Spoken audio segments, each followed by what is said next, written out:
Բարև ձեզ սիրելի հայրենակիցներ, եթերում կրկին քաղաքական խաչմերուկն է, այսօր արդեն ապրիլի 20-ն է, կարծում եմ կարևոր եւ հետաքրքիր հաղորդում կստացվի, քանի որ հիմա գրեթե ոչ ոք մինչև վերջ գլուխ չի հանում, թե ինչ է տեղի ունենում Իրանի շուրջ, իսկ մեր հիմնական թեման կրկին Իրանն է, քանի որ Հայաստանից մեծաշուտ ոչինչ չկա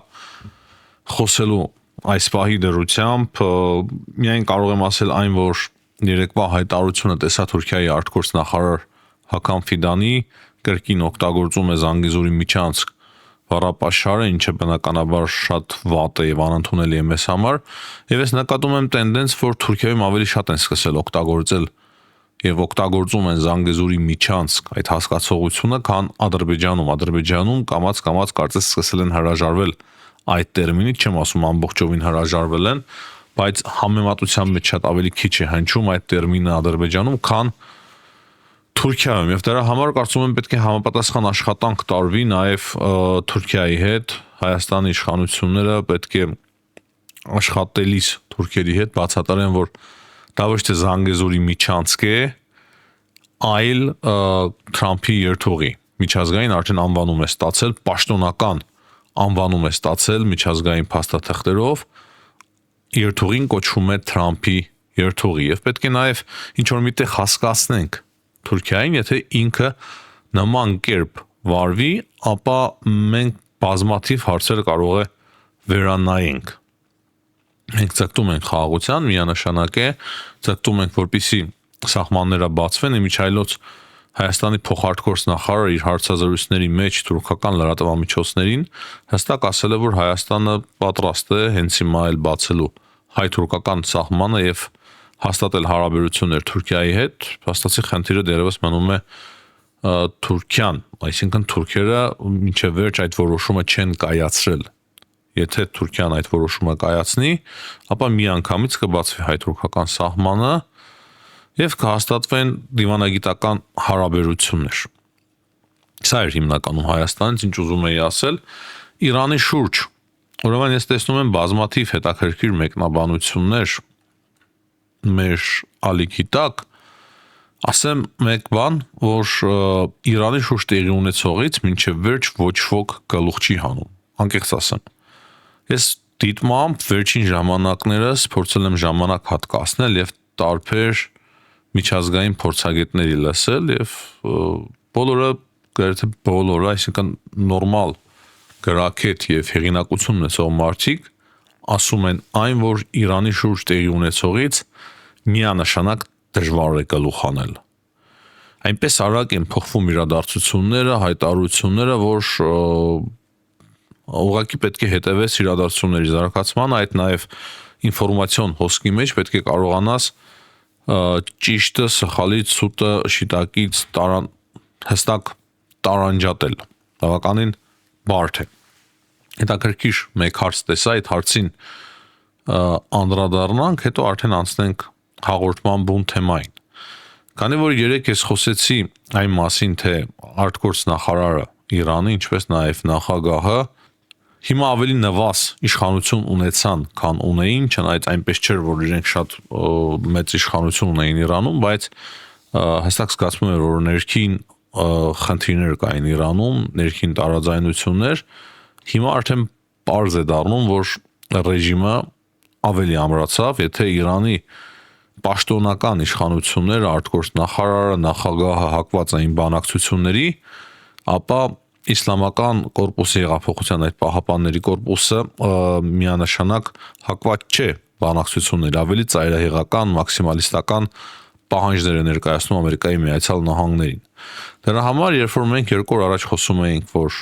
Հորմուզը բացվեց, մենք հիմնվում էինք Իրանի արտգործ նախարարի հայտարարությունների վրա եւ Իրանից հնչող պաշտոնական հայտարարությունների վրա, դրանից հետո եղան Դոնալդ Թրամփի հայտարարությունները, որոնք որ շատ տրամաբանական էին, ամենայն անկեղծությամբ բավականին տրամաբանական էին եւ հստակ տպավորություն ստեղծվեց, որ հիմա արդեն պայմանավորվածությունները մոտ են, որ ձեռք բերվեն, ամեն շատ մոտ է, 95%-ով իրոք բանակցվել է, խաղաղությունը մոտ է եւ Ամերիկայի Միացյալ Նահանգները ստանում է հիմնական իր ուզածը։ Այդպես չէ, որ շատ էլ մեծ էր Ամերիկայի Միացյալ Նահանգների ուզածը հիմնականը Հորմուզի նեղուցի բացելն էր եւ հարստացված ուրանը դուրս բերելը Իրանից։ Հետո մենք տեսանք արդեն նոր հայտարարություններ,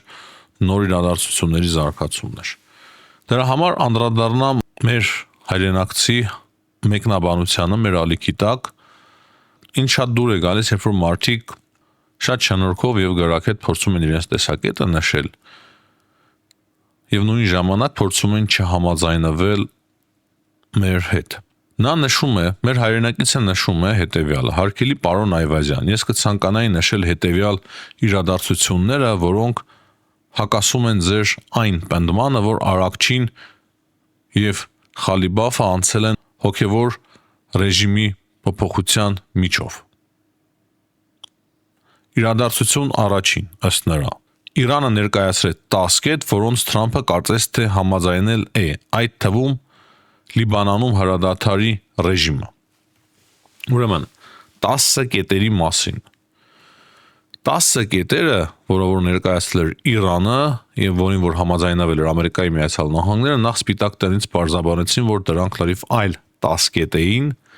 եւ այն ինչ հրապարակում է Իրանը իրականության հետ կապ չունի։ Սա մեկ։ Արիք ֆիքսենք, նման հայտարարություն պաշտոնական եղել է Սպիտակ տնից։ Երկրորդը, այդ 10 կետերը ոչ թե խաղաղության պայմանագիր էին, այլ հրադադարի հիմք։ Դրանց վրա պետք է բանակցեին Ամերիկայի Միացյալ Նահանգները եւ Իրան, ինչը նշանակում է, որ այդ 10 կետերին նախ նշեցի, որ Սպիտակ տունը հերքում է, որ այդ ձևով էին եղել այդ 10 կետերը, որոնք որ Իրանը շատ ծայրահեղ ձևով ներկայացնում էր, թե այդպես է ներկայացրել, լրիվ այլ 10 կետեր էին։ Եվ երկրորդը, ինչ էլ որ լիներ իրականում այդ 10 կետերի մեջ, դրանք բանակցության առարկա էին, այսինքն Ամերիկայի Միացյալ Նահանգները եւ Իրանը բանակցությունների ընթացքում կարող էին մերժել, լրացնել, հանել բանակցող process-ից, այսինքն այդ կետերը լրիվ փոփոխվող էին։ Լիբանանի մասով կարող եմ իրոք համաձայնվել, չնայած այդտեղ էլ կար հերքում, կարծես թե նման կետ այնուամենայնիվ գոյություն ուներ, կարող եմ ձեզ հետ համաձայնվել։ Հետո շատ արագ դրա համար սկսեցին արդեն ազդել Իսրայելի վրա, որպեսզի հրադադարը պահպանվի։ Սակայն մենք տեսանք իրոք, դուք էլ եք նշում, որ Իսրայելը կրկին հարձակվեց հետո Լիբանանի վրա։ Սրա հետ համաձայն եմ։ Դուք ասում եք Թրամփը ստիպեց Իսրայելին պահպանել Լիբանանի հրադադարի ռեժիմը, այստեղ ինքը փորձեց, բայց ես պետք է ասեմ, որ այդքան էլ լավ չստացվեց Թրամփի մոտ, տեսանք, որ գրառումից հետո 24 ժամ էր կարծես անցել, Իսրայելը կրկին հարվածեց, չէ՞, Լիբանանին։ Հետո դուք ասում եք, որ որպես բարի կամքի ժեստ Արաքչին հայտարարեց, որ նրանք բացում են Հորմուզի նեղուցը։ Սա չեմ կարծում, որ բարի ժեստ էր, սա Իրանի ծովային շրջափակման արդյունք էր եւ բանակցությունների արդյունք Ամերիկայի Միացյալ Նահանգների հետ։ Ինչին բնականաբար տեսանք, որ չհամաձայնվեցին Իսլամական հեղափոխության կորպուսի պահապանները եւ իրենք էլ հայտարարեցին, որ չէ, Հորմուզի նեղուցը փակում են։ Արաքչին էլի հայտարարեց բաց է, էլի հայտարարեցին, որ փակում են եւ փորձեցին եւ կարծես ճնշեցին Արաքչին։ Այդպիսի տեղեկություններ էլ եմ ստացել, չեմ կարող հաստատել կամ հերքել, բայց կան տեղեկություններ, որոնց մասին ես երեք խոսեցի, որ իրենք նույնիսկ կարող էին ազատել Արաքչիին գործից, հեռացնել, բայց ասեցին, որ պատերազմական ժամանակահատվածը դրա համար նման քայլի չեն դիմի։ Փեզեշկյանի հայտարարությունը տեսեք, շատ կարճ, ինքը ասում է, որ Ամերիկայի Միացյալ Նահանգները շատ մաքսիմալիստական պահանջներ ունեն ուրանի հարստացված ուրանի դուրս բերելու առումով, դրա համար շատ է բարդանում իրավիճակը։ Այսինքն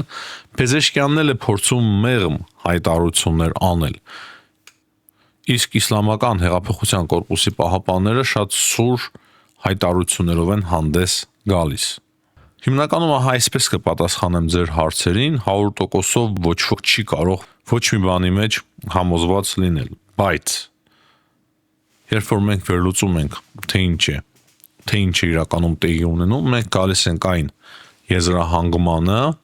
որ Իրանում կա իրոք երկու թև,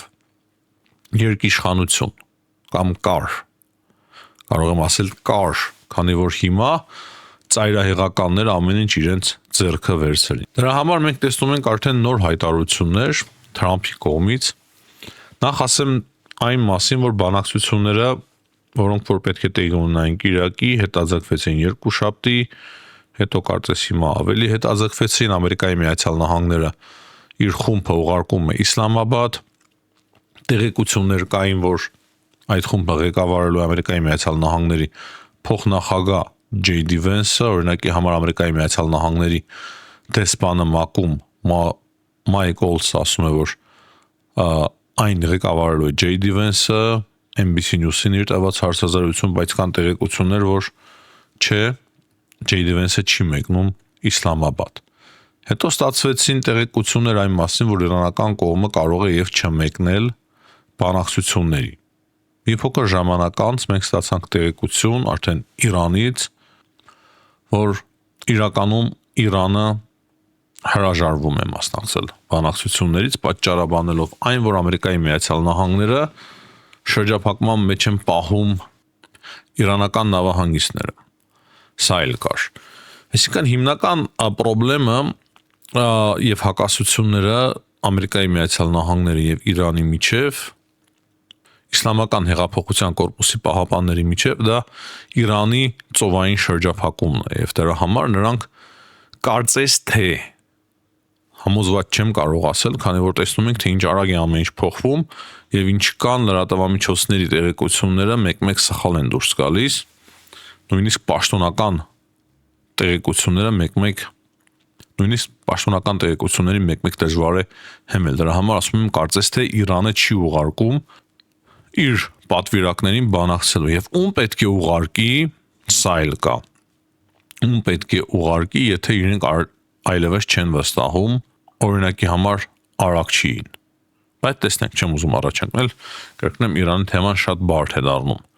Օրեցօր ավելի ու ավելի բարդ է դառնում հասկանալու համար։ Բայց հետևելով այս տրամաբանությանը մենք հասկանում ենք, թե ինչու երեք շատ կոշտ հայտարարությամբ է հանդես եկել Դոնալդ Թրամփը, ու ասում է նա, որ իրանական սպանությունների մեքենայի վերջը եկել է եւ ինքը այլևս չի ցանկանում լավ մարդ, լավ տեղախաղալ եւ խոստանում է տապալել Իրանը։ Խոսքը կրկին էներգետիկ համակարգի մասին է Իրանի սիրելի հայրենակիցներ։ Թրամփը նաեւ ասում է, թե ինչպես Իրանը կարակ է բացել ֆրանսիական եւ բրիտանական նավերի ուղղությամբ, ասում է, որ շատ վատ է արել Իրանը, բայց նույն ժամանակ ինքը ասում է, որ իմ ներկայացուցիչները մեկնում են Իսլամաբադ։ Այստեղ Թրամփը ցույց է տալիս, որ մենք բանակցությունների կողմնակից ենք։ Հետո նա նաեւ փորձում է բացատրել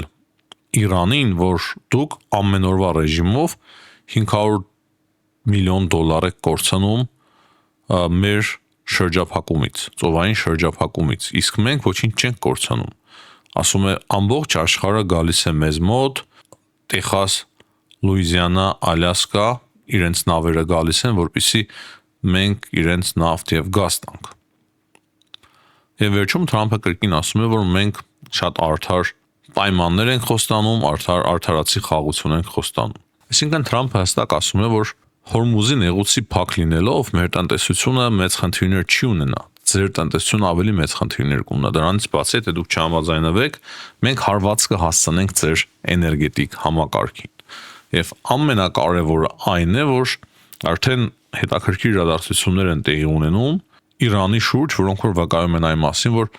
կարող է ցանկացած պահի ռազմական գործողությունները վերսկսվեն։ Նույնիսկ Reuters-ն է տեղեկացնում այն մասին, որ Ամերիկայի Միացյալ Նահանգները արդեն 3 շաբթի գիշերը կարող է նոր հարվածներ հասցնեն Իրանին։ Al Jazeera-ն էլ է ասում, որ կարծես թե պատերազմը անխուսափելի է եւ ցանկացած պահի կարող է պատերազմը վերսկսվել։ Մի փոքր ավելի ուշ, հետո արդեն տեղեկություններ ենք ստանում, թե ինչ է տեղի ունեցել ծովում։ Փաստացի իրանական մեծ բեռնատար նավը չի ենթարկվել Ամերիկայի Միացյալ Նահանգների կողմից հայտարարված ծովային շրջափակմանը եւ փորձել է ճեղքել այդ շրջափակում։ Ամերիկյան նավերը զգուշացրել են տվյալ նավին, բայց տեսել են, որ իրանական նավի այդ անձնակազմը կրկին չի ենթարկվում, դրանից բացի մի քանի կարակ են արձակել շարժիչի ուղղությամբ եւ շարքից հանել են այդ նավի շարժիչը, ինչից հետո արդեն ամերիկյան հետևակը իրենց ուղաթերի միջոցով վայրեջք է կատարել նավի վրա, ձերբակալելով իրանական այդ նավը։ Սա բավականին լուրջ իրադարձություն է եւ կարծես առաջին անգամ Ամերիկայի Միացյալ Նահանգները օգտագործում է իր ծովային հետևակը եւ գերի է վերցնում ամբողջ մի նավ իր անձնակազմով, բեռնատար նավ։ Այս մասին միջայլոց հայտնել է նաեւ Դոնալդ Թրամփը, տեսանյութերը նույնպես կան։ Դրանից հետո իրանական Թասնիմ գործակալությունը տեղեկացնում է, որ իսլամական հեղափոխության կորպուսի պահապանները անօդաչու թռչող սարքեր են ուղարկել ամերիկյան նավերի ուղղությամբ։ Այսինքն դուրս է գալիս, որ այդ հայտարարությունները ռազմական գործողություններ, թեկուց եւ սահմանափակ, այնուամենայնիվ արդեն ընթանում են ամերիկյան եւ իրանական նավերի միջեւ, իսկ Իրանը պաշտպանվելու համար օգտագործում է անօդաչու թռչող սարքեր, պաշտպանվելու կամ հարձակվելու, ինչպես ուզում եք, այդպես էլ ընկալեք։ Դրանից բացի Axios-ը տեղեկացնում է մեզ այն մասին, որ Իրանի բարձրաստիճան պաշտոնյաները կարծում են, որ Ամերիկայի Միացյալ Նահանգները եւ Իսրայելը ցանկացած պահի կարող է հարձակվեն արդեն Իրանի վրա։ Փաստացի դրա մասին է հայտարարել նաեւ Բենյամին Նետանյահուն, որ ամեն ինչ ավարտված չէ եւ կարող է պատերազմը վերսկսվել։ Իրանի շուրջ հիմնականում այս պահի դրությամբ դա է հայտնի եւ իրոք աշխարհը սպասում է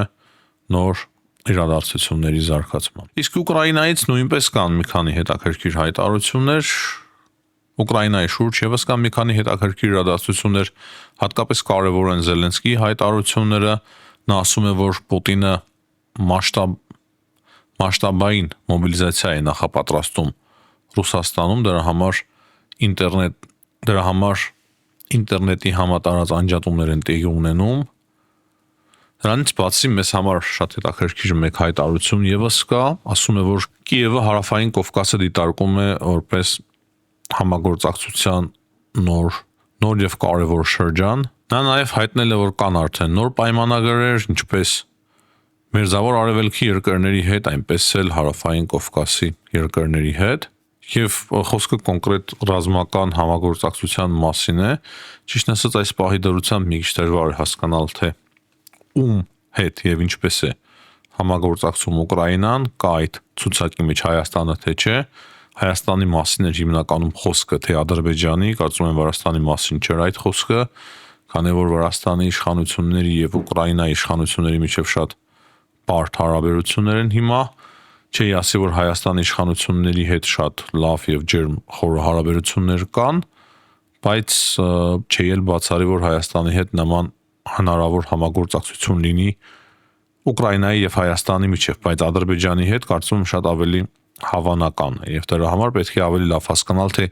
ինչի նկատի ուներ Ուկրաինայի նախագահ Զելենսկին։ Կարևոր տեղեկություն ունենք նաեւ Туапсе-ից, փաստացի ուկրաինական ԱԹՍ-ները գիշերը կարողացել են հարված հասցնել Ռուսաստանի Դաշնության տարածքում գտնվող Туапse-ի նավթավերամշակման գործարանին, որտեղ խոշոր հրդեհ է բռնկվել։ Հիմնականում այսքանը նաեւ Ուկրաինայից հաջողություն եմ մաղթում բոլորին, ցտեսություն, կհանդիպենք։